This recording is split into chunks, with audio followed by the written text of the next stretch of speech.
চিন্তা নিয়ে গেলি, তোরা থাকবি না বন্ধু, কিন্তু এই গার্লফ্রেন্ড ঠিকই থাকবো। এই গার্লফ্রেন্ড ঠিকই আমার হাত ধইরা সারা জীবন বাইচা থাকবো। কষ্ট পাইলাম রে, একটা আঘাত পাইছি বন্ধু।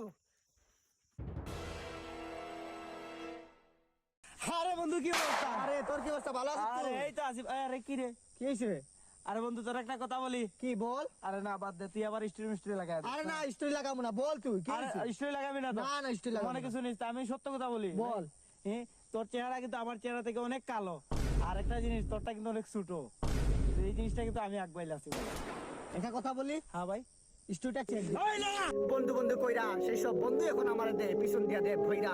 যেই বন্ধুরে আমি নিজের জীবন থেকে বাসতাম বেশি ভালো, সেই বন্ধু আজকে বললো আমার চেহারা নাকি তার থেকে কালো। আমি না হয় খারাপ ছিলাম, তুমি বন্ধু ছিলে ভালো, হতে পারে স্বাভাবিক তোমারটা থেকে আমারটা একটু কালো। বন্ধু আমার লম্বা ছিল, আমি ছিলাম তার থেকে খাটো। আজকে আমার বন্ধু মুখ ফুটে বলেই দিল আমারটা নাকি তার থেকে ছোট। ঠিক আছে বন্ধু, আমি না হয় কালো, তুই থাকিস ভালো বেশ। আজকের মতো না হয় এখানেই আমাদের বন্ধুত্ব শেষ। বন্ধু আমি তোরাই তো কাইতেছিলাম। আরে কেন?